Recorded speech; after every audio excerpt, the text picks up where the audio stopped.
In this lab, we're going to build and evaluate a simple linear regression model to predict Apple closing stock prices using scikit-learn and BigQuery. Our objectives are to load data from BigQuery into a pandas data frame, build a linear regression model in scikit-learn, and to do all of this inside of an AI platform notebook.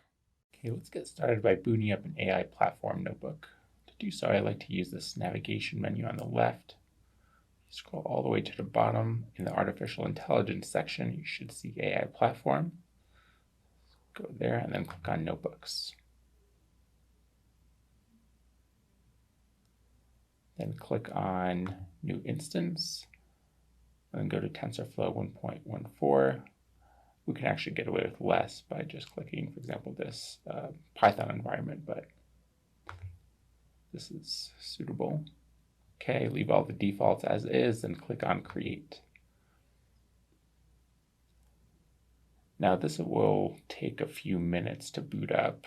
When it's done, this swirly will basically give you the option to open up the Jupyter Lab notebook environment. Okay, our instance is ready. Click on Open Jupyter Lab.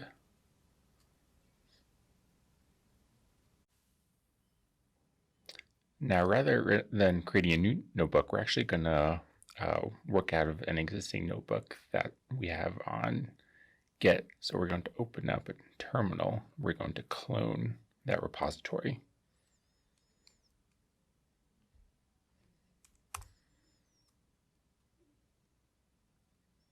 Okay, as that repository gets cloned, you'll see its contents here on the left. Training data analyst. Okay, so if we click on training data analyst, then we navigate to courses, AI for finance, and we'll go straight to the solution section and open up this notebook here. In this first cell, we make use of so-called magic functions. Magic functions allow you to execute system commands in notebook cells. In this first cell, we're basically running a small bash file. The first statement creates a data set in BigQuery called AI4F.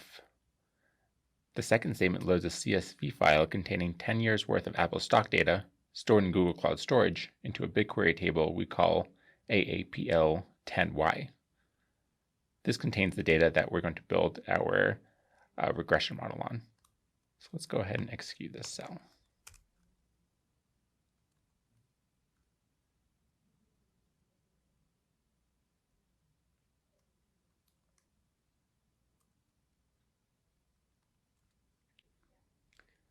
In the second cell, we import all the libraries we'll need, namely scikit-learn and pandas. Let's go ahead and execute that.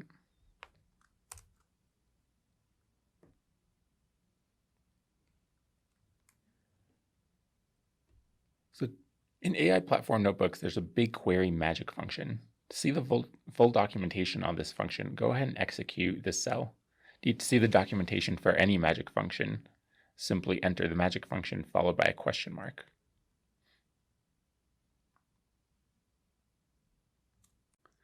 The way the BigQuery magic function works is you basically enter your query, and then it saves the output of the query to a pandas data frame, which we call df. So this here is a relatively long, complicated query that will give us all of the features we need for our machine learning model. Our model will be really simple in that it only has two features as input. The first feature will be the previous day's closing price. Makes sense to me. The second feature will be something we call a 3-day trend. The 3-day trend variable for any given row looks at the previous 4 days' closing costs. If the closing price on a day is greater than the closing price on the previous day, then we assign that day +1. Otherwise, we assign the day -1. If the majority in the past 3 days consists of positive ones, then the 3-day trend is set to +1. Otherwise, it's set to -1. So we get the data we need by making heavy use of this lag function in SQL. We go into more depth behind this lag function in the BigQuery machine learning lab. For now, just take this query as is. Let's go ahead and execute it. So the output of our query should be stored in this pandas data frame that we call df. Let's go ahead and use the head command to see the first 5 rows of the data frame.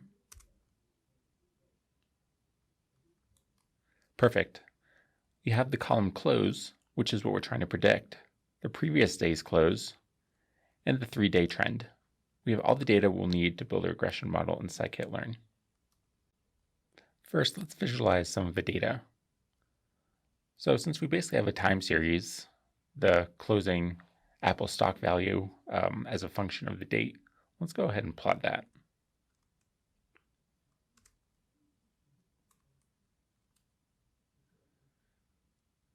Okay, so here's where we have a steady increase. Next, let's try to get some intuition for this trend underscore 3 underscore day variable by kind of embedding in the time series above. The series of commands looks at a subset of the full closing price time series from June to July of 2018. So the first plot command contains the closing price as a dotted line. The second plot command shows positive 3-day trends as blue dots, while the third plot command shows negative 3-day trends as red dots. Let's go ahead and execute this cell.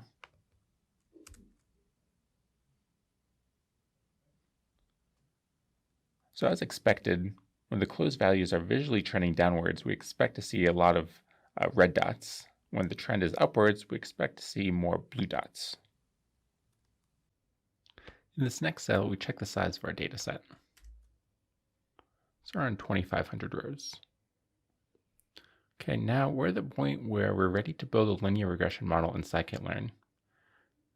First, in this cell, we specify the features we'll be using, which are the previous day's closing value and the 3-day trend. We also specify what we're actually trying to predict, which is the current day's close value. We also break our data set up into training and testing sets. As you learned, it's never a good idea to gauge how good your model is using the same data that you trained it on. Here, we somewhat randomly select the first 2,000 rows for training and send the rest to our testing data set. So go ahead and execute this cell. In the next cell, we initialize a linear regression model object in scikit-learn.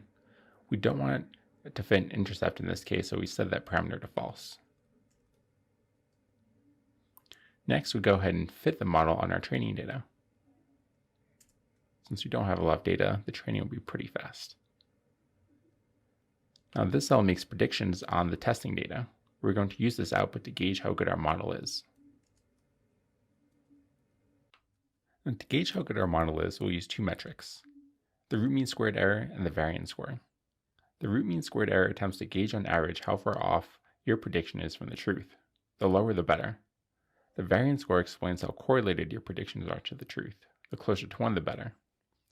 Now, getting good values for these metrics doesn't necessarily mean your model is useful. It all depends on the context. In this case, would you be okay with being off by around 3 points for your closing value prediction? As a sanity check, whenever I build a regression model, I like to plot the predictions against the truth like we do in this cell here. Ideally, all the points will lie on this straight line. But as you can see, we have some deviation, so our model is not perfect. When building a machine learning model, it's always good to have a simple baseline to compare your model performance against. For our problem, what if we just took the previous day's close value and made that our prediction? Let's calculate the root mean squared error for this kind of model. So we execute the cell and we see that the error is actually lower for this case than when we also included a 3-day trend variable. This tells us that the 3-day trend variable really has no predictive power. Try to add some new features to the model we built to get that root mean squared error as low as possible. Perhaps you can try a 5-day trend. What if you included 2 days worth of previous values? Get creative.